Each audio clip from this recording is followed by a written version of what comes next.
Hello, I'm Chris. This is CB Music Club. Do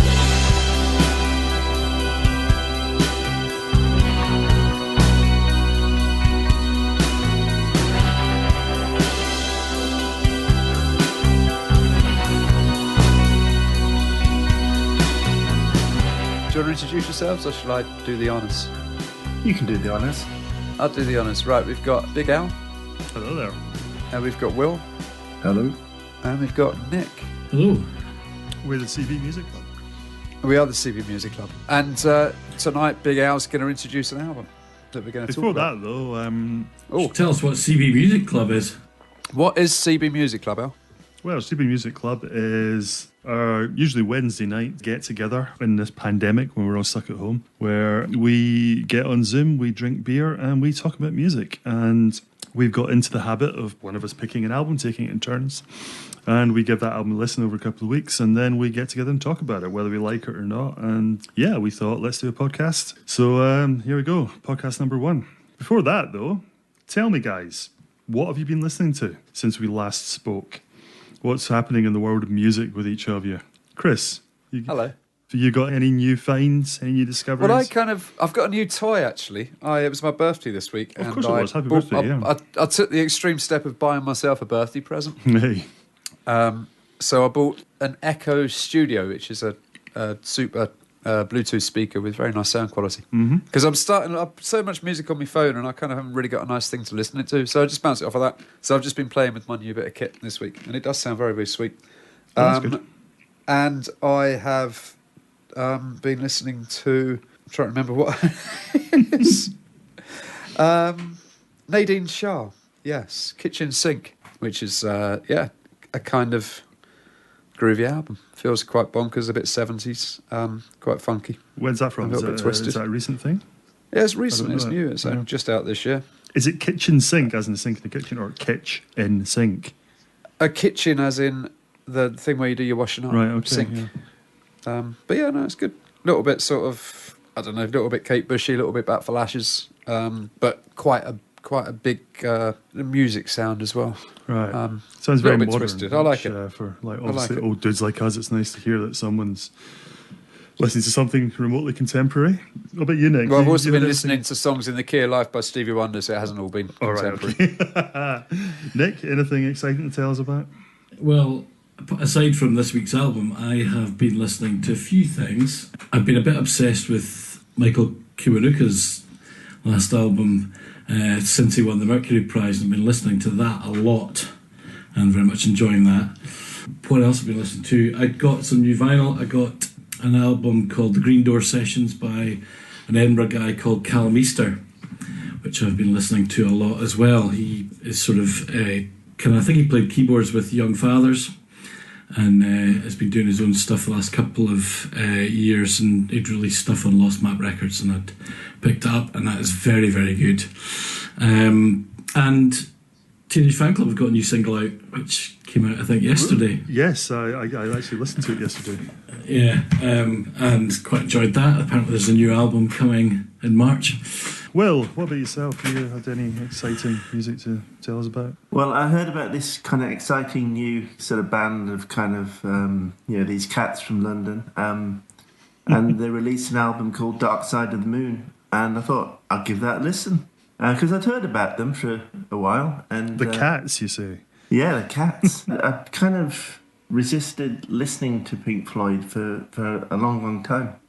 And I'm not exactly sure why. Something to do probably with the Northern Soul rock music wars of the mid-70s. Yeah, it just wasn't anything that I expected. I expected sort of kind of a heavy progressive sound, and far from it. Quite enjoyable, in fact.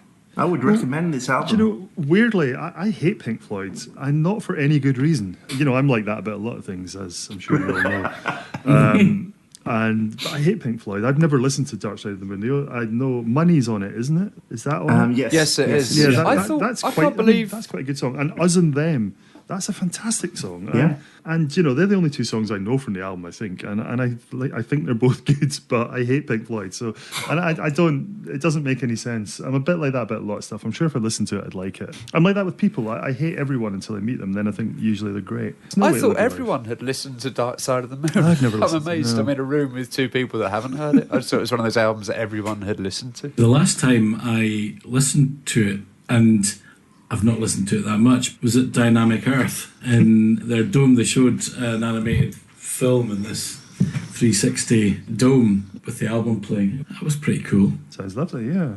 Yeah, maybe I'll get. I mean, I know I won't because I hate Pink Floyd, but I should really give it a listen, see what I think of it. Because obviously, this whole music club thing is opening my ears to a lot of music that I don't know, like classic albums and people that I think I hate, and I maybe don't quite as much as. I mean, I hate 70s music. That's the thing, and again, I don't really base that on anything rational. That's quite a broad sweep of music, though. Yeah, I know. There is a lot of. There's a certain type of 70s music that I dislike, but equally 70s music is funk. Funk is amazing. Yeah, I know.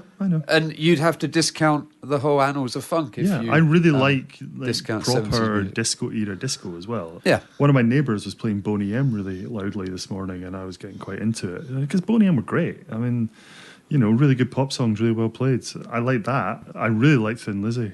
So, you know, I do like some music from the 70s. But, like... between sort of Bridge Over Troubled Water and Parallel Lines is like a sort of dead zone to me of music. I don't know very much of it, and I just assume that I don't like it because I've never heard it.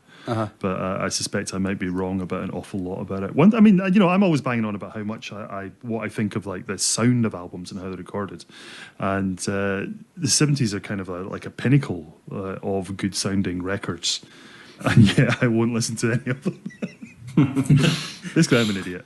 But you knew that already as well. Yeah, I've never thought of Boney M as being a breakfast band. No, but well, I didn't get up that early this morning. But it was still morning. Yeah, I was having a bit of a carryover last night from Scotland's victory on Thursday, and I just decided that I was going to buy a couple of bottles of wine and drink them. So I had a bit of a late start this morning, bit of fuzzy head. Boney M helped get me on the right track. Well, it's fair enough because you're unlikely to qualify for a major tournament for another 20 years. Nah, we'll be at them all from now on, Will. All of them, no problem. You're on a roll now, aren't you? Well, do you know, I unusually, I've actually been listening to some reasonably new music. It's certainly new to me, as well as obviously old music. An awful lot of my music listening is on YouTube, and I've been listening to a lot of Throwing Muses and The Breeders, and the sort of women fronting bands thing. Also, a new band I've discovered are Deep Sea Diver. Do any of you know Deep Sea Diver? I don't know them. Well, they're Jessica Dobson, the woman who fronts them, and who is basically she is Deep Sea Diver. Really, she's the sort of the creative force, as far as I can tell. She was on a channel on YouTube that I subscribed to, JHS Pedals, and Josh Scott, JHS, was interviewing her about her gear, basically, the pedals she uses, the guitar she uses, and she was just really charming and you know, smart and funny, and then he played some music and it was good. So I've been listening to some Deep Sea Diver, and yeah, they are current, and it's very unlike me to be listening to music even from this decade, never mind this year, and yeah, I'd recommend them very highly. I haven't listened to any album in its totality, so I can't recommend an album, but I do recommend Deep Sea Diver. And she's cool. Do you think you'll be listening to music from the 2020s in 10 years' time? Are you kind of just on a sort of 10-year lag, or do you think no music in the last 10 years has been any good and that won't change? That's why you haven't listened to any recent stuff. No, I'm sure there's absolutely tons of great music around. I just...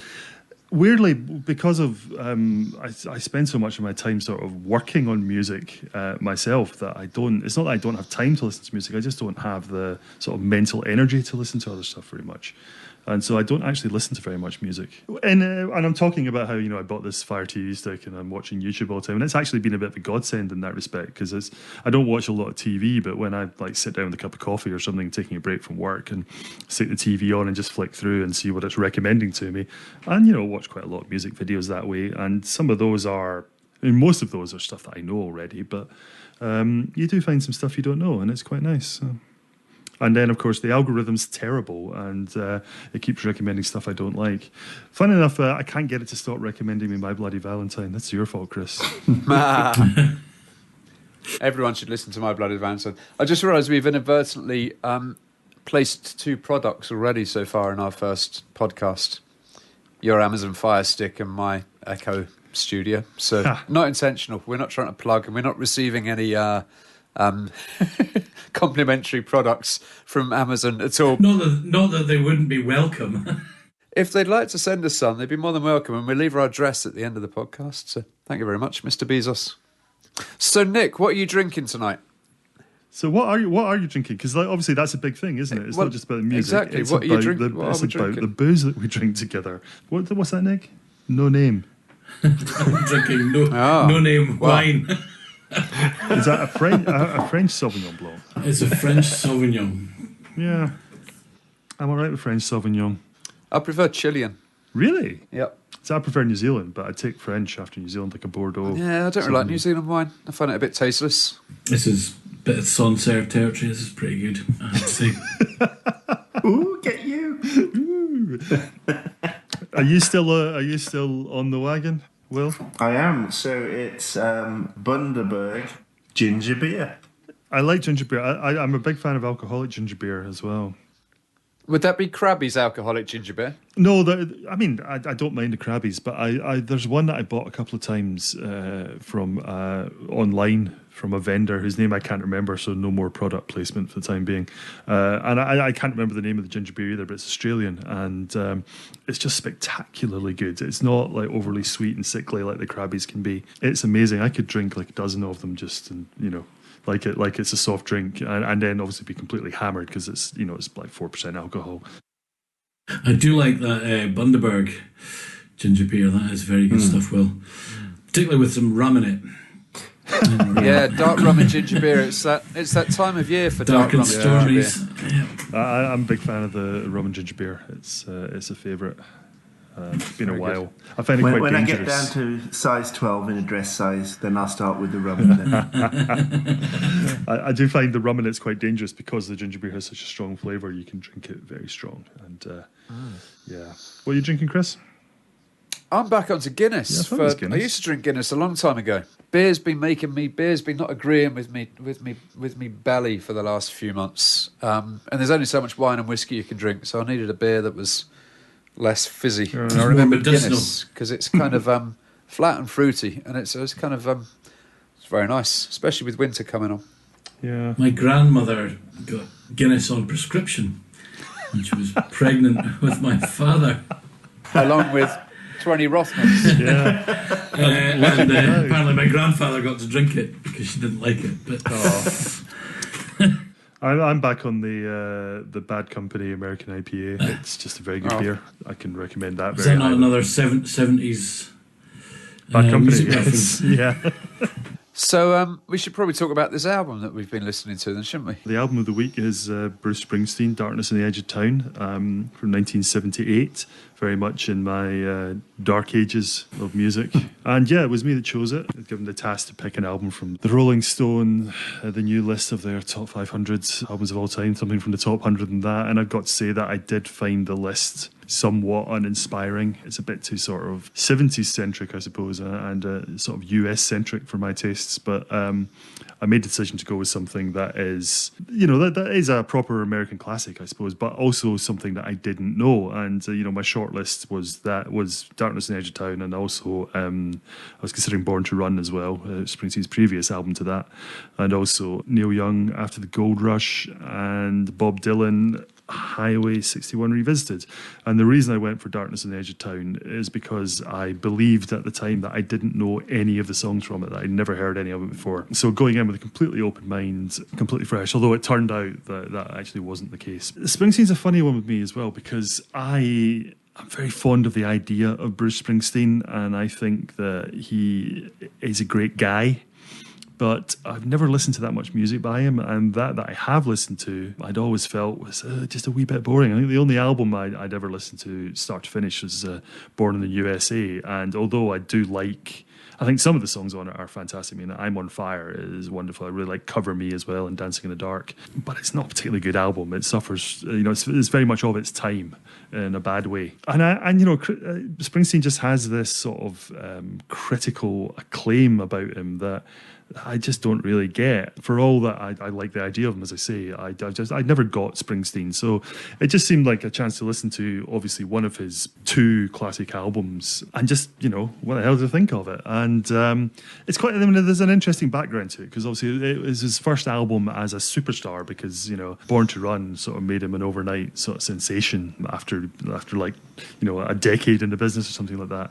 And he wasn't able to release another album for 3 years because he was in a legal dispute with his manager. Not over money, weirdly enough, although I think the money was a factor, but it was mainly over sort of creative control of his career. His manager was also his producer, and he wanted to work with a different producer on his next album. And there was this year-long legal battle over whether he would be allowed to do that, which he obviously prevailed eventually. So a year later than intended, went into the studio to record this album, and he'd done what you'd hope a musician would do in that time, and he'd just written like an absolute shed load of material. He had 70 songs complete apparently, and recorded during the sessions in total 52 of those songs, and then whittled that down to the 10 that are actually on the album. And he chose the songs not as the best 10 songs, but the songs that thematically went together, because he wanted to do an album about, I guess the blue collar working life and people, sort of, I guess, factory workers trapped in their life with no hope of ever escaping from the drudgery of the hard work and the hard living going around it. And I just think that's amazing to record 52 songs. I mean, and amongst the songs that weren't actually finished as well was Because of the Night, which was given to Patti Smith, really? Right? Which is obviously her biggest hit, and is one of his most famous songs, weirdly enough. And that wasn't even completed. It was abandoned. That's how strong the pool of material you had to choose from. And so what I'd be interested to know, you guys, what was your first, not what will you think of the album now, but what was your first impression of it when you first listened to it? Will, let's start with you. What did you think when Badlands cracked on? Yeah, we didn't get off to a very good start. Is that right? Because I thought, because I do like to predict, I thought you'd probably like this one, Will, but not love it. I thought, Nick, you'd probably like this a lot, and I thought Chris would probably not like it very much. But who knows, because you've surprised me before. Yeah, the first track, Badlands, it was very Meatloaf. And they put out sort of Bat Out of Hell in 1977. So I just wondered whether, there's any influence here. So kind of, I was expecting a kind of classic Springsteen experience, and I'm not even sure what I mean by that. Maybe a sort of Born to Run thing. And Badlands came on, which isn't a bad song, but it was just kind of really weird. But after that, kind of very much warmed to it. I mean, there's a couple of songs that are my absolute favourites on it, and there's a couple of songs that I'm not sure about. Nick, what was your what was about you? Your first impressions? What you? So this was an album by Bruce Springsteen that I didn't know. Well, yeah, that's actually something I meant to. Sorry, I'm butting in again, but I had meant to say none of us knew this album before. Am I right? It was new to all of us, yeah.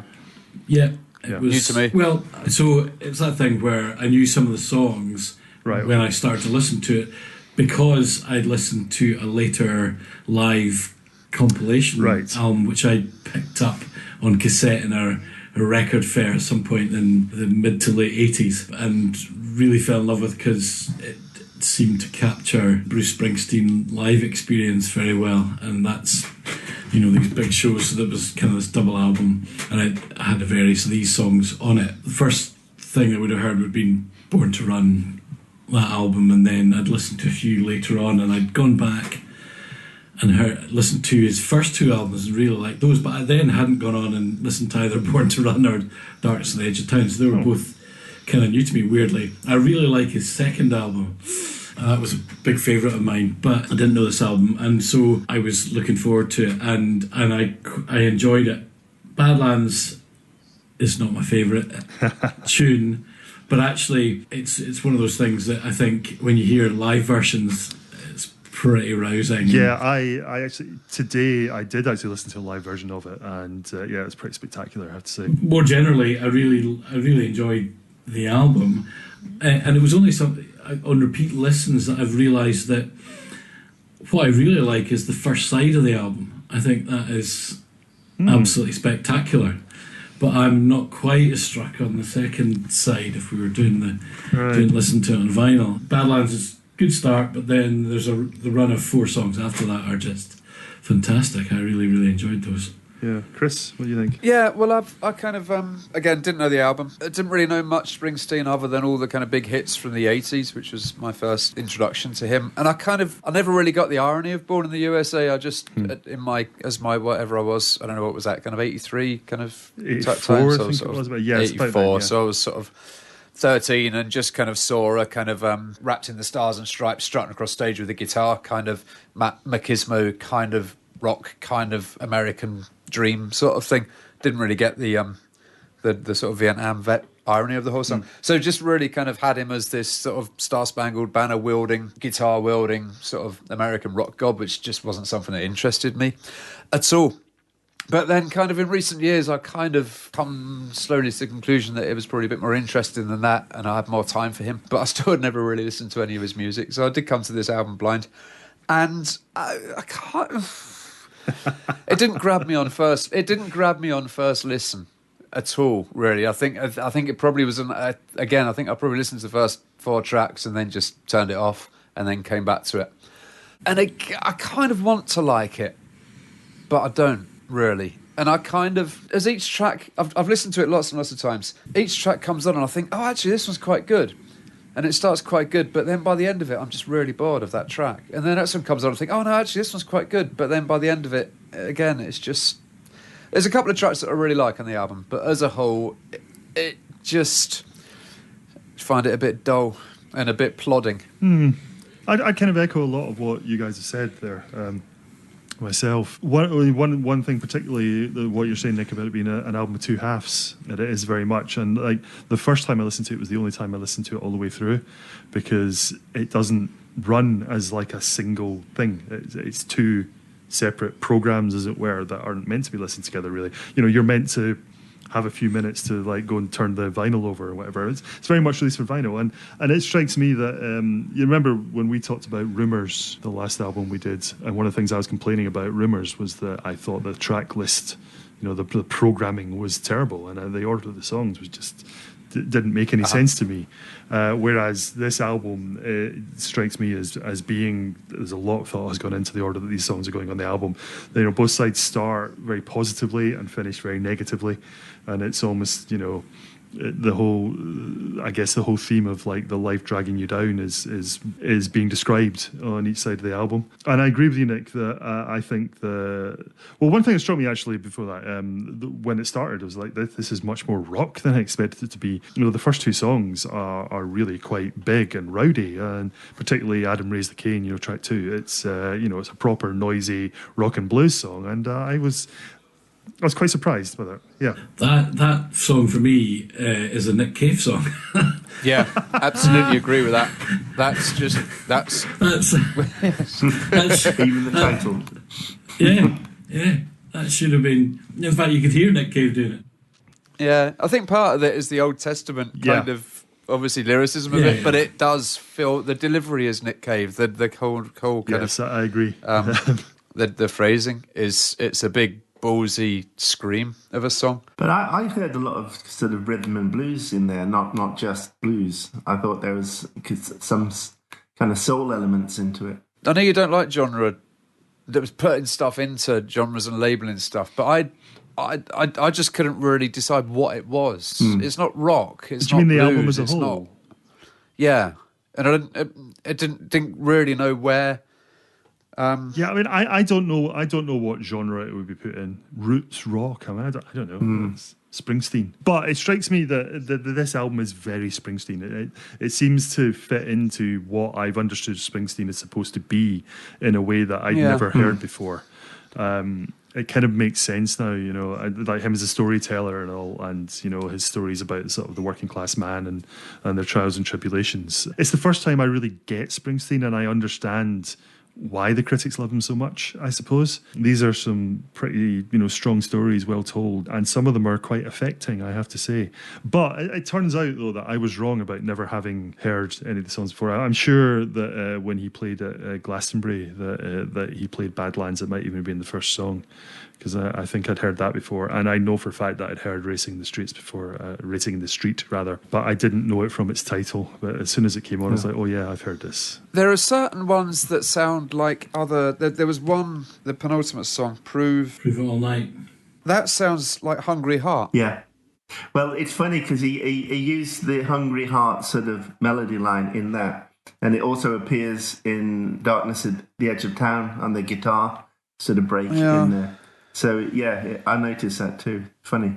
Racing in the Street also had echoes of, and I can't quite place which one it was, but another more recent or more kind of 80s Springsteen song. So they kind of sounded familiar because they had echoes of what he went on to do later. But I know the storytelling stuff and the poeticism. The what? Is poetry. Sorry, lyricism and poetry. Of his songwriting is something that he is renowned for. But I started finding it cliched, but only really this is the first album that he started singing about the kind of working class life. But that's kind of what he's known and famed for. And I suppose knowing that was what he came to be associated with, there was just, you know, every references to, you know, more. It's another kind of all factories and blue jeans and blue collar workers and Rust Belt, and it's just one I get that. Springsteen cliche after another. It is, but it's kind of it's a bit like when we were listening to, what was the country one you gave us a few weeks ago, Nick? The Lucinda Williams one. Yes, Lucinda Williams. One of the problems that I have with Springsteen is he's singing about a life that I have no connection with. That kind of blue collar Rust Belt American. I can't relate to it. It doesn't.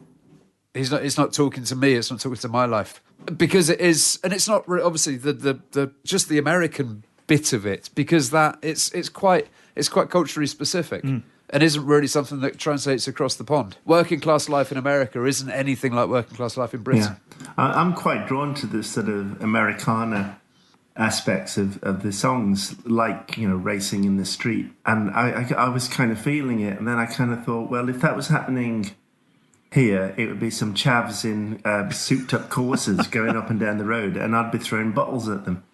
But here, you know, it's romantic, it's lovely. Well, you say it's romantic and lovely. Yeah. I'm not sure those are the words I'd choose to describe it. But yeah, I mean, I get that, Chris, and I do agree about it is difficult to relate to, because it's not my life. Although one of the things we argue about, particularly you and me, Chris, is like you're the lyrics guy and I'm the music guy, and I don't really care about lyrics as long as they're not terrible. But I do think that some of the lyricism on this album is really quite fantastic, and it does make the songs better. Yeah, and it's very sad. I don't know why it's something that matters to me more as you get older. I love reading, and I will read about anything. I will read a novel about anything, and kind of the more exotic and unfamiliar the setting and the events, the more interesting I find it.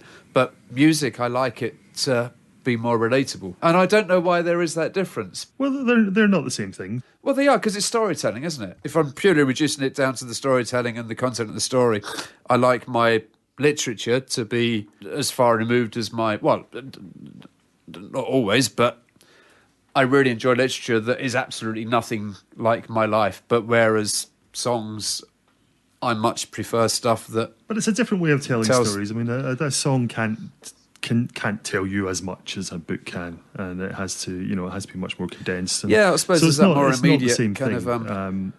And also, it's not just about the words. I mean, the music's important as well. So. You know, it's not the same thing. So it's not, you know, it's not particularly surprising that you should react differently to the different things are different. So it's all right. Don't worry about it. Is that okay? Yeah, it's okay? Fine. I'm not sure. It just seems too judgmental for me. I need to be. I'm too closed minds. Not everything can be about Sutton. That's true. listening to this album, his voice wasn't the voice I was expecting. It seemed strained and strangled some of the time. And it was only in that racing in the street that his voice loosened up for me. And then that was, the boss's voice, the boss's sound. But the sort of vocals before then, so the first 4 songs seemed a little bit sort of tight in his chest. I wondered whether he was just nervous when he was recording them. Not if he's recorded 70 or however many. I quite like his voice, actually. I like his vocal delivery. It's so good. Strong. Going for it in Adam Raised a Cane. He really is. The next song, Something in the Night, that wailing at the end. And at the start, I think that wailing... I think that's fantastic. At first I was like, oh, what's he doing? But then it's like, there is genuine anguish and pain in that. It really is. Yeah. And well, since we're talking about that one, when he just breaks it down to, is it the kick drum and what I presume is a floor tom? But what a terrible sound. It was like kind of dumph boing. Actually, that is a thing I thought about this. I'm always banging on about the sound, yada yada, and how like the 70s everything's so amazingly recorded. But actually, this album isn't particularly good sounding, certainly compared to the music of its time. And I think he was a major star at this point, so there would have been a budget there. So I don't quite understand why. But yeah, it's not particularly good. But it doesn't bother me. It's not particularly bad sounding either, so it doesn't bother me. Yeah. Apparently, I'd gone down a sort of Max Weinberg rabbit hole when I was reading about this, and apparently they'd spent a lot of time trying to get a more resonant drum sound, and they'd really struggled with it and they couldn't get it. That was one of the things that they were not happy about with this album, was the drum sound, and they never got it right, but sort of managed to figure it out for the next time round. Yeah. No, I don't think the drums sound that good, and good drums are a 70s hallmark, so I thought that was a bit odd. At this point in his career, was the E Street Band, was he playing with the E Street Band, or did they... Yeah, so so this was effectively the E Street Band. So, he played with them from the start. Right. The first 2 albums, and then there was a couple of personnel changes in the E Street Band. So Born to Run and Darkness on the Edge of Town were certainly the kind of classic. That was the start of the classic E Street Band lineup. I forgot the name of the sax player. Clarence Clemens. Yeah. I was really pleased that in the Promised Land when he made an appearance, because I'm thinking, where's the sax? Because apparently, big part of it. Apparently, there was a conscious decision by Springsteen that this is going to be an album with guitar solos rather than sax solos.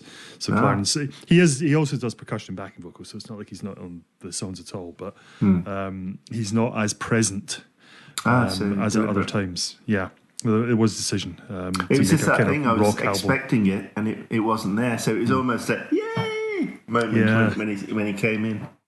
But in a very lower key, like a yay moment. His second album is The Wild, the Innocent, and the E Street Shuffle, and that's there's much more kind of saxophone. Those first 2 albums are slightly different from this. He'd gone quite rocky with, I suppose, Born to Run and then Darkness on the Edge of Town, but those 2 were much more R&B kind of stuff going on then, I think. All right. Yeah. And so just to go back to my Max Weinberg thing. So he then went on to, after Springsteen had disbanded the E Street Band, he then went on to be the band leader for the Conan O'Brien show, and so he was kind of regularly on that and had this big role chatting away to Conan O'Brien for years, and then went back to the E Street Band when they reformed and started touring. Was doing both for a while before he went on, but his son,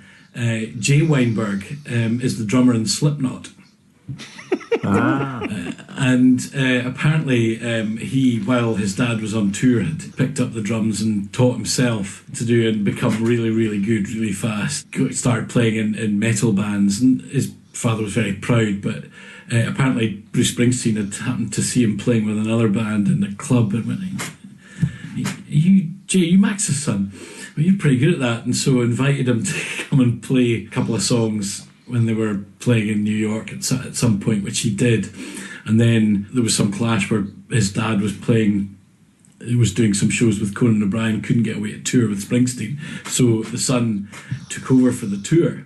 when he was still sort of college age. So there was this. I was watching this on YouTube. This great little video where the two of them are it's in some drum shop, and they're being interviewed about it. And apparently Springsteen had handed him, recording of 200 songs which he had to learn for the tour. And he sort of said to start. Well, they decided he'd sit down with his dad, and his dad would show him kind of how to play. And they said apparently it was like teaching your son to drive. They fell out almost immediately. Dad had to back off and just let him learn them on his own, which he did. But apparently the son now is won 2 modern drummer of the year awards, and is sort of regarded as one of the best drummers in the world. Wow. Anyway, there you go. I like those kind of stories. Do you know, you've reminded me of another Bruce Springsteen story that I heard last week. I was watching an interview with a recent interview with Susanna Hoffs from the Bangles, and she was talking about when they got signed. I can't remember which label it was that signed him. So it was after they put out like the first EP on IRS Records or whatever, and they had a couple of A&R men interested, and A&R men was coming down to see them playing some show in Los Angeles, and he brought Bruce Springsteen with him. Unbeknownst to the band. So they're these like, they're only like early 20s. They're just, practically just still girls, on the stage, bouncing around, rocking out, unaware that they have like rock royalty in their small audience watching them until after they finish playing. And, they got to meet Springsteen and all, and it seems that he gave them the nod and they got signed. Another great Bruce Springsteen story. Pal of mine and I, we were in Belfast years ago, and there's a famous pub there called The Crown. We had gone, had a few pints, and this is ancient pub that's several hundred years old and quite atmospheric. We were sitting at the bar having a drink, and the barman was chatting to us and telling us stories about all the famous people that would come and visit this legendary bar. And there was a story about Bono going to visit, sitting in a corner having a drink, and some tourist coming in and sort of said, Is that? And he's like, yeah, it is, yeah, it's Bono. And he said, do you think he would mind if I went over and said hello and got a photograph? So he said, yeah, go over and ask him. So the tourist went over and had a nice chat with Bono, and got the guy that was with Bono to take a photograph of them together, and came back over to the bar. So that was amazing, that was fantastic. He said, the barman said, he's pretty good. He comes in here quite a bit, and he's always great with other people coming and interrupting. It's fine. He said, did you get Bruce Springsteen's photograph as well? And he's like, what do you mean? And he said, that's who he was with.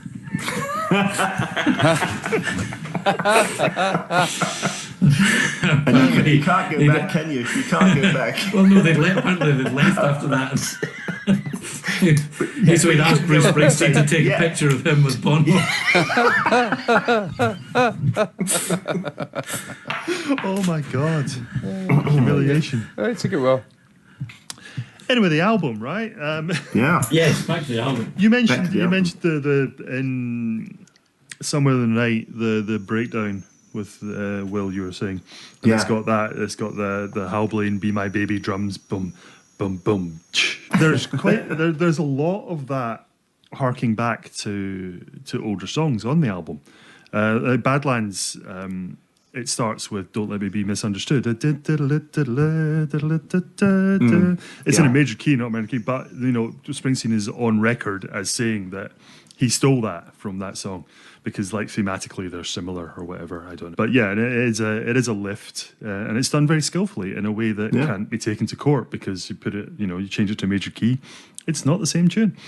But, there's that, and like Racing in the Street there's at least 3 examples in that. Crocodile Rock, there's a Phil Spector one as well. Dum, da, da, and then He Kissed Me, so that's there as well. It's got bits of dancing in the street to it. Yeah, as well, that's actually the other one, yes. I mean, it references the lyrics of that quite a lot, doesn't it? Obviously quite deliberately. Yeah.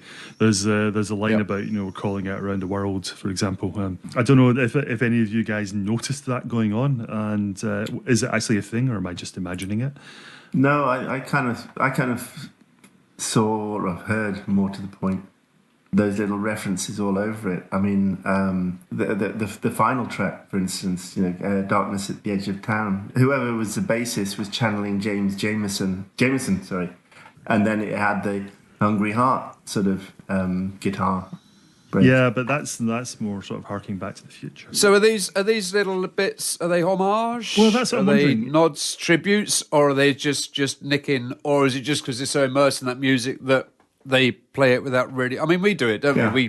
We have little riffs that we don't realise we've nicked from something else until I usually we played realise it a I've bit, nicked and them then from something suddenly you else. think, actually, that's. I think Springsteen's quite overt about it as well. I've sort of seen interviews where he's talked openly about skillfully stealing from other things. I just wonder whether that's like a deliberate part of the whole theme of the album, is sort of harking back to better times, like possibly imaginary better times as well. Because like Crocodile Rock, I mean, whether it's deliberately copying Crocodile Rock and Racing Street, I don't know, but you'd think so, because it is the same little melody. And Crocodile Rock itself is a song about nostalgically looking back to better times, isn't it? I don't know. It's just it's a thing I noticed. You know, I'm not a rock critic. I don't do theme. I just I just talk about the structure and the dynamics. I think things are nicked, definitely, and there's a long line of incredibly successful artists that have openly said. I mean, I read Elvis Costello's autobiography a couple of years ago, and the first 3 or 4 chapters were just him saying, we went down the market, we got these records, we took them back home, we listened to them, we took the good bits, and then created new songs. And he was actually kind of laying out his methodology almost, And that's someone who is a god to me, Elvis Costello. There's plenty of extremely unsuccessful artists, such as myself, guilty of the same. Obviously, not quite so skillful. As, keep waiting, keep wishing. You never know. But in 70 years of rock history, there's only 12 notes to choose from. There's bound to be some repetition along the way, isn't there? And deliberately referencing back previous works is something that occurs in all forms of art as well, isn't it? We're all influenced by something, so, and it's sometimes good to wear your influences on the sleeve as well. So. Yeah, it's good. But I just thought that was an interesting aspect of it, because the whole, there is this desperation about the album and that idea of sort of looking back to better times. I mean, that's what Brexit's all about, isn't it? People like pretending that things were better in the past. Why can't we be like that? And you laugh, but I don't mean that as a joke. I mean, there is a sort of nostalgic Are we going to have to desperation. Are we going to have to cut that out? Waiting for Springsteen's Brexit album. Yeah. But there is people do have this yearning for better times past that I'm not convinced ever existed, and I wonder if that is one of Springsteen's themes. It's certainly something I took from the album anyway, whether or not it was intended. So anyway, we talked about what we thought of it. First, what's your view on it now that you've listened to it like a billion times, like Chris has? Give us the lowdown, Nick. You're volunteering to tell us what your final word is on it. No, I think, as I said earlier, I think the first half of it really stood out for me, and that's the bit where I've been listening to it as a whole, and then gone back and listened to, and it was that the run of songs, particularly from Adam Raised a Cane through to Racing in the Street, that I really, really liked. And the 2 songs, Adam Raised a Cane and Something in the Night, the vocal delivery on those were really arresting for me, particularly Something in the Night. My favourite actually is Candy's Room. Yeah, I think that's brilliant. I think that's just fantastic. My favourite is also Candy's Room. It's wonderful, and completely unexpected as well. Candy's Room when it came on, it's a bit oddball, and I like a bit oddball. It doesn't fit the rest of the album. It's the only one with real energy in it, and it's the only one that's not kind of just.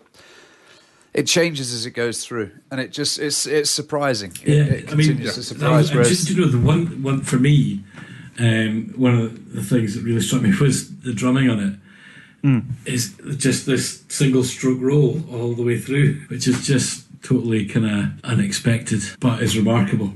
There's only 2 songs on the album that are really like short, and that's one of them, isn't it? One's very long, isn't it? Racing in the Street's very long. It's about 7 minutes. Yeah. It's not as long as it should be, but we'll get to that in a moment. But yeah, Candy's Room, yeah, it's a real standout. I think that on the first listen, although I had heard a couple of songs before, so they don't really count, but that was the one that was new to me that, yeah, I was like, oh, wow, this is good. It gave me a very sort of positive view of the album, I think, because of that. I mean, I liked it from the start. And I've got to say, I agree with you, Nick, that I think it's very much, it's an album with two halves, and the first half is much better than the second half. The second half is fine. I think Darkness on the Edge of Town's an extremely good song. I was going to say, I think that also is another great song, but it was just that first half of the album. Yeah, I mean, I was listening to it on YouTube Music, which is the subscription music service that I subscribe to, and I was giving upticks, thumbs up to 7 of the 10 songs, and no thumbs down. I genuinely like this album. The whole sort of best albums of all time thing, is this one of the 100 best albums of all time? I think it's ridiculous to suggest that almost any album is, and it doesn't strike me as being that good. But there isn't a bad song on it. And at its best, I think it really is great. And I get Springsteen now, and I think this will stay in rotation listening. This album, I think the standout tracks for me are standing out enough that I'd actually want to listen to the album as a whole. But that first listen, when Racing the Street finished, when The Promised Land came on, I was like, oh, I don't really want to hear this song right now. The change of tone is too severe, and that's why I didn't, as I said earlier, I didn't listen to the album in one go. After that, I did the two halves separately, and yeah, the first half's great. It really is. I'm not a huge fan of Adam Raised the Cane, but I really like the other 4 songs on it, and for me, my favourite song. And this is a funny one because I'd heard Racing the Street before, and the version of it that I'd heard before, I think it comes from a performance of the whole album that they did at the Paramount Theatre in New York in 2009 that I'd heard Racing in the Streets, and it's like a 10-minute long version of it, and the ending doesn't like fade out quiet. It gets bigger and bigger and bigger, and it's absolutely astonishing. It is incredibly good. And I love that. I love that build up, your sort of the thing that Spiritualized were doing in the mid-90s, or Godspeed You Black Emperor or whatever, the sort of post-rock starting quiet and getting loud, and it's like that, but it never gets to that climax that it seems like it's building towards, and that's really good thing because it keeps you wanting more. It's a bit like the guitar solo at the end of Tunnel of Love by Dire Straits. That's also from the 70s. Hate the 70s. But I love that guitar solo in Tunnel of Love because it never resolves itself, and it never gets to where it feels like it's going, and it leaves you with that sense of yearning. And I think that Racing in the Street does that with me as well. Also, the song is absolutely heartbreaking as well. Lyrically and also the delivery. It's those last few lines when he announces him and his babe are going to the sea to wash the sin off their hands, and then actually no, he's going out racing again, and like nothing's going to change, and her life's broken, and because of him. I think it's a wonderful song. I think it's the best Bruce Springsteen song that I've heard. I'm still undecided on this album. I want to like it more than I do. And as I was saying at the beginning, there's not a single song that I like from start to finish. There's a lot of songs that I like at the beginning and then just lose interest on the way through. None of them, for me, really sustain themselves all the way through. I really like the intro to Something in the Night, but then once the intro is over, it just kind of drifts off and just becomes really plodding. Again, even Candy's Room, the dumb da-da-da-dum-dum-dum bit of it, da-da-da-dum-dum-dum, is amazing, but there's a whole bit in the middle that just becomes quite dull and uninteresting, and I'm disappointed by every song because they never quite deliver on what they promise at the beginning, and that's the problem with the whole album for me. I think it just doesn't quite do it. I've listened to it, I don't know, a dozen times. Do you think that's a thematic choice because that's what the album's about? Possibly. It's deliberate, but it just doesn't. I want to like it. I do like it, but I just don't love it. It doesn't transcend into the next level of greatness that it clearly should do because it's a great album. I think it's just not. There's nothing in there that surprises me. I like music to have something that's a little bit unique, and I don't think there's anything in this album that's unique. Whether that's just the style or yes, there's some brilliant lyrics in there. His delivery is fantastic. The musicianship is superb. It's less than the sum of its parts to me. There's nothing in there that suddenly thinks, "Oh, I never heard that before." When you put it like that, Chris, you are a tough crowd. No, but I mean something Do you think you'd have felt this way if you were listening to it in 1978? Is it just familiarity breeding contempt here? Because, it's the foundation for Springsteen's career, and it sounds like Springsteen, but prior to that, Springsteen didn't sound like that. But I haven't really heard enough Springsteen to say that I'm massively familiar. I know his hits from the 80s, and that's about it. So, I probably know sort of 15 Springsteen songs. So it's not like I've heard so much Springsteen that it's just familiar. But it's just that kind of mid-tempo, sort of softy rock. I mean, it's like Bob Dylan, Van Morris and Bruce Springsteen. It's that kind of bluesy, rocky bloke singing about stuff. And it just doesn't... There's not enough in there for me. There's nothing that There's not enough humour in there. There's not enough surprises in the lyricism or the delivery. There's no real showmanship there. It's very kind of just straight on the nose. I've got a story to tell. I'm going to sing it straight, and here's your story. There's no theatre in there. I like a bit of sparkle, a bit of theatre, a bit of fireworks, a bit of suddenly pulling a hat out of a rabbit halfway through it, and there's none of that. I don't think he developed that stuff at that point. I think he was pretty straight at that point. I think he was quite straightforward guy. Apparently didn't really drink much and tear about. He was just obsessed with music. Well, I'd read a little bit that he'd been listening to a lot of punk records. Yeah, I read about that as well, yeah. And that had influenced this album, but this is as close to punk as he ever got. And it's not really punk, is it? It's, no. In fact, I read somewhere that they were afterwards a little bit regretful about the tempo of the record, and they thought it should have been faster. It's quite slow. Yeah.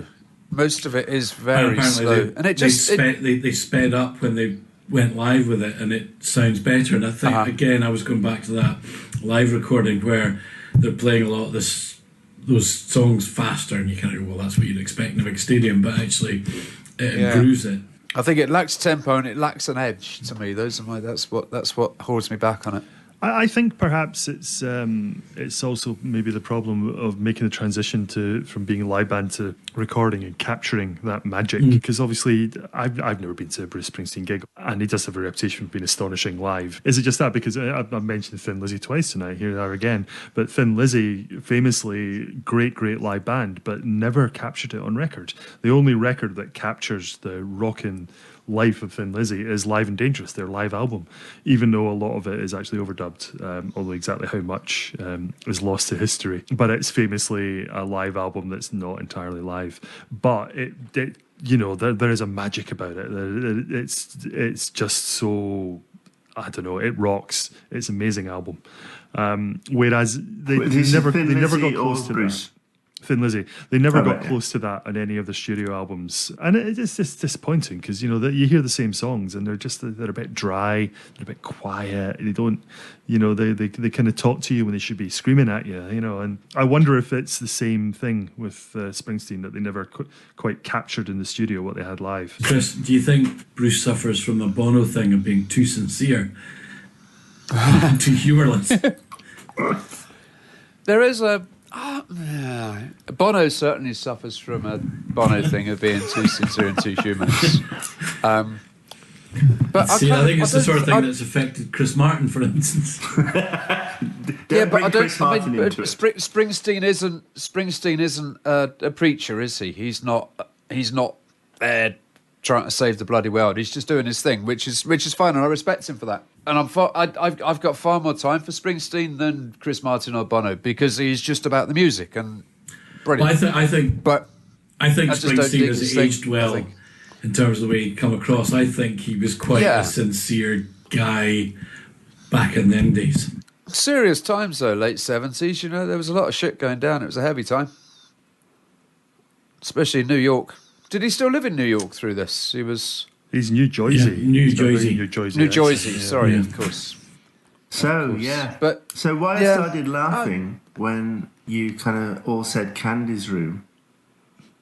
If I'd have been the sort of studio tech when they cut Candy's room, it would have been, oh my God, there's a fire. Oh, I'm sorry, Mr. Springsteen. Somebody kind of got some lighter fluid and it got on the tape, and then there was a match, and Bruce would go something like, yeah, don't worry, I'll just, re-record it. And as he's walking away, he says, yeah, the next time it will just explode. Because it's a terrible song.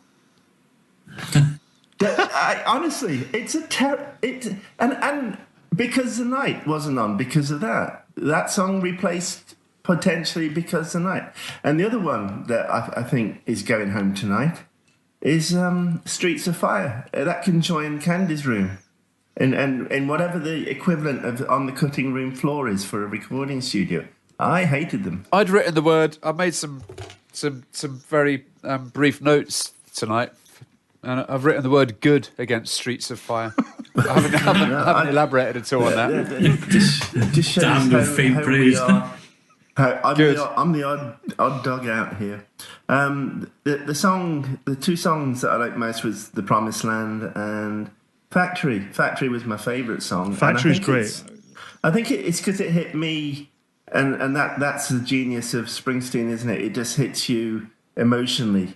If you've had a life where you've experienced his thing, because I just kind of went straight back to my dad going out of the house in the morning, going to work in a sort of Schrader's rubber factory at the edge of town, So yeah, I like the song, and it kind of emotionally connected with me. Well, for me, Factory, it's the punch and the pun is intended line about somebody's going to get hurt tonight. And the sort of suggestion of on the one hand, going out drinking hard and fighting, but also the suggestion of domestic violence, that these men are going home and beating their wives, and beating their kids. That resonated with me too. And it does not go into that, but it does seem that it doesn't look like the song's going there, and it's like the music is kind of like deliberately hiding something that's much more, it's much more serious than not it seems sinister, to be. but no. Yeah. The other thing about the album in general, and this is going to surprise you almost as much as Candy's Room, bass was too loud. The bass was way up front, too much. They needed a better mix. More, they should have brought the guitars and there's a Hammond organ in there for a few of the songs, a lot of the songs that you strain to hear, and that's a sin against keyboards. If you've got a Hammond organ, it's got to be up there. But I thought the actual mix was too subdued. And it makes me wonder if they apparently recorded to completion 52 songs, and if they just took on too much. And even though they did narrow that down to 10, obviously, if they've just they haven't been able to put enough time into everything, because it's not a great sounding album. It's not terrible though. It's not unlistenable. So no. Well, it's clean. Fine, it's very clean. Yeah. And kind of apart from those two songs that I really don't like, the rest of the album is great. I'm not sure I have the inclination to listen to the other 40 tracks that didn't make it to the album. No, I don't think I would. Although the song, I haven't listened to it. I was intending to watch the film called The Promise, which is about the making of the album, and it's got a bit of like concert footage and all that kind of stuff in it as well. And it's named after one of the songs that didn't make the cut, and it's apparently one of it. It has been released since in like the 90s or 2000s, something like that. It came out, all these songs that were recorded then and not used eventually got released, but it's regarded as one of the great lost songs that the best thing he ever did but never got released, kind of thing. And I do wonder how much good stuff got discarded, and then he went and wrote a new album, so it never got used. I just can't imagine writing that many songs and then just not using them. In terms of all of us, kind of, you've got that thing, the title track of the album, I don't know why title tracks get chosen as title tracks. I used to think it was because it was the best song on the album or whatever. But thinking about this title track, Darkness at the Edge of Town, what do we all think about it as the sort of, what would be the top, nominated top track? I've written the word "good" against Darkness. Well, I mean, obviously, it's the title track because thematically that's what the album's about, isn't it? And that there's people on the fringes. You could have had Racing in the Street. You could have had The Promised Land. No, but it is a dark, brooding album. I did genuinely, joking aside, I thought that was one of the better tracks. Darkness at the Edge of Town. I think it's a very strong final track to have on the album. But you, Albums that just peter out irritate me. Albums that end with a really good, stonking, solid track, like this one does. Well, I read somewhere that he'd come up with the title of this song and really liked it and sort of kept it in mind for it, and he was waiting for the right song to come along, and then he sort of had he'd kind of come up with a song, and he thought about the theme of the album, all of that thinking had gone into it, so that song was written for this album, but he'd come up with it sort of years before, just that line, Darkness on the Edge of Town, and that was something he'd been saving. Yeah. it is a great title for a song. Chris, your favourite song then is? Well, I think I'm going to go for Darkness at the Edge of Town, just because it's a good song. Streets of Fire, good. Racing in the Street, good. Badlands, Rollicking was my note there. Rollicking. I quite like Badlands. Good You strong wrote, start. I wrote Rousing. Rousing, Rollicking, similarly. I've written Plodding against several songs, which clearly isn't very good. But I think overall I was a little bit disappointed, is my kind of final word on the album. I wanted to love it and I didn't. I was Fair underwhelmed. enough. Will, your final word on the album? Oh, well, as I said, favourite song, Factory. I think someone skilled could take that album now and kind of remix it and make it a lot better. Because it's that's falling down for me, like the tempo, stuff like that. I'm not sure you can mix greatness into an album. You can mix greatness out of an album, though, by doing it badly. I think it could be done better. And maybe re-recorded, even tempo change a little bit. It's a very thin sound, and that's what surprised me, because I was expecting the big sort of Bruce Springsteen blast, and it's quite thin. Go on, what have you got, Nick? Favourite track? Favourite track is said Candy's Room. I do like songs with candy in the title, I must admit. That's a good point as well. Yeah. No, that song for lots of reasons, particularly the drumming on it. I really was digging it. And first half of the album, fantastic. And Big Al? I'm Racing in the Street, I think, is the best one. Although, as I said, I somewhat slanted by knowing the song before, so I already... Well, I'd heard it once before, it's not like I knew it, but I liked it a lot. And what I love about it is a thing that doesn't really happen on the versions on the album. So, but I still find it's very affecting. I think it is a very, very strong song. It's a close run thing with Candy's Room, Darkness on the Edge of Town, though, I think. The album as a whole, I was very pleased with. I was going to say pleasantly surprised. I don't know if that's right, because I wanted to like it, but I kind of was ready to find it a bit dull and just find that Bruce Springsteen's not for me. And instead, I get Springsteen now. I understand where people are coming from when they get terribly excited about him, even if I don't feel as strong as that myself. I can see why he has the appeal with critics and so on. Just because of the themes he's singing about and the lyricism and everything about it, and it's all very sincere, and to our 21st century eye, yes, it's very easy to sort of sneer at that, but I think there's no doubt that he definitely cares about the things that he's singing about the people and the lives that he is singing about, and I just think that that's an admirable thing. So I take my hat off to Bruce. I think this is a good album. And I said earlier, I reckon I'll have that around and I'll listen to it. Just be one of those albums I'll just stick on now and again, because I consider it to be something of a favourite. I think it's fantastic. First half's better than the second half, though. Wow. I think that thing about the fact that people, the older I get, the more important I realise it is to have people that care. And I really admire him for that. Me too, and I've always liked him for that, even if, or as long as I've sort of, the adult me who's got a bit older. Are people going to go and listen to more Springsteen now? Or are you all going, right, that's enough, I need a break? Probably not immediately, but I'll go Born to Run a listen. I'd like to go in search of a Springsteen album that I really like, because I want to like him. And it's probably my inadequacies here. I'm probably not ready, I don't think, for Springsteen, in the way that I'm not ready for Dylan and I'm not ready for Leonard Cohen. That's a shame. That's the next 3 albums.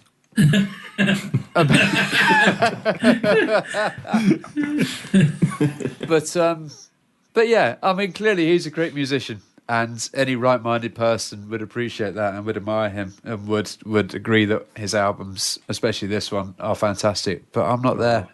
I'm sorry. Well, yeah, I mean, as you know, I'll repeat myself for the recording.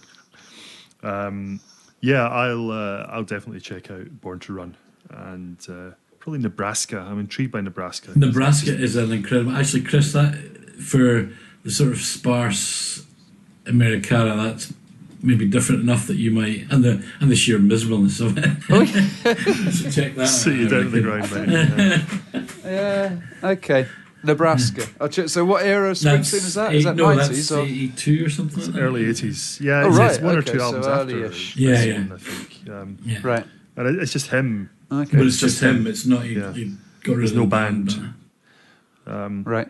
Okay. Yeah, I'll check Nebraska. that. I'm not sure that would be my cup of tea, because that whole sort of like man and his guitar thing is not necessarily my bag, you know, with that band. But I think I'll check it out because it does have the reputation it has. And I don't know. I mean, I'm open to listen to any of his stuff. I might even give his new album a listen. I would also just go back and find the live albums. Yeah, I think that actually really.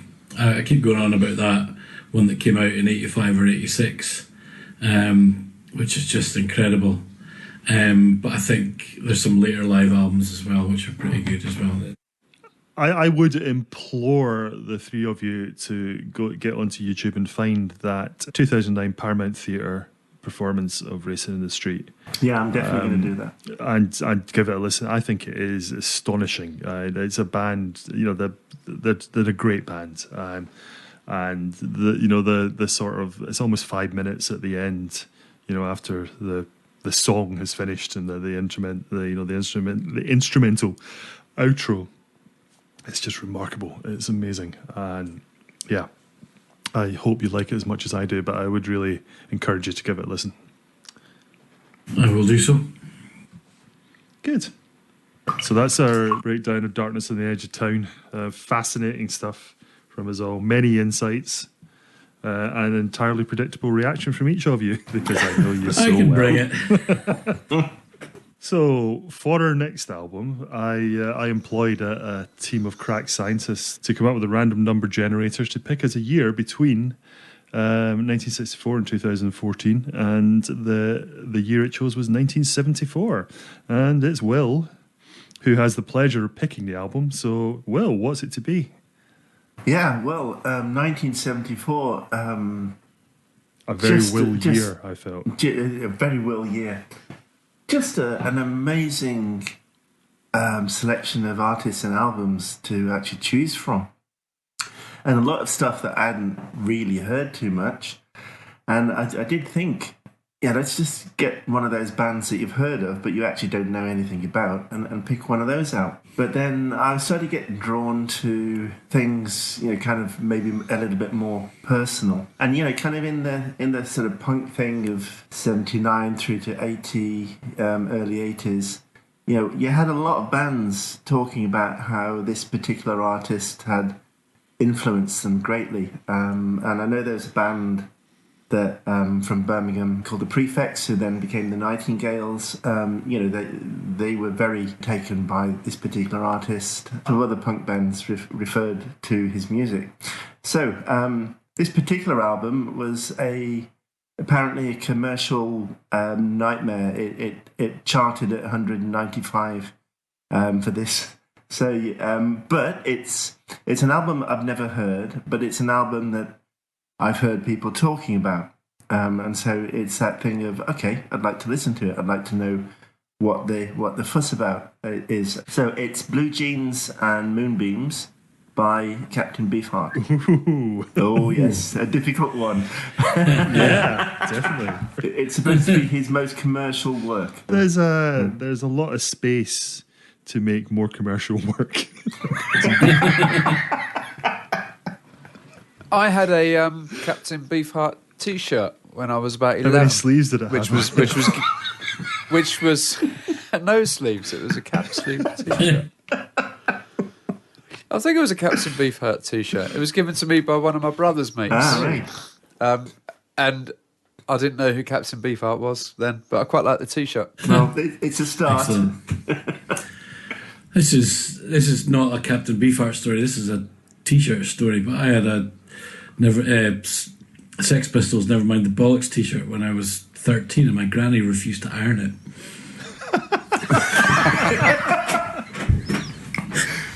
Well, you must have thought good, because that's one T-shirt in the world you should never iron. Exactly. But Beefheart came over in '82 and the album Ice Cream for Crow, and I saw him, and it was one of the most extraordinary, brilliant performances I've ever seen. Yeah, interesting choice. I mean, obviously, I think probably like Nick and Chris, I just assumed you'd choose that Elton John album. Caribou. So we look forward to that then. Captain Beefheart. We'll all be looking to pick our favourite albums of the year as well. Talk about a bit of the music that was around. So. What year is this?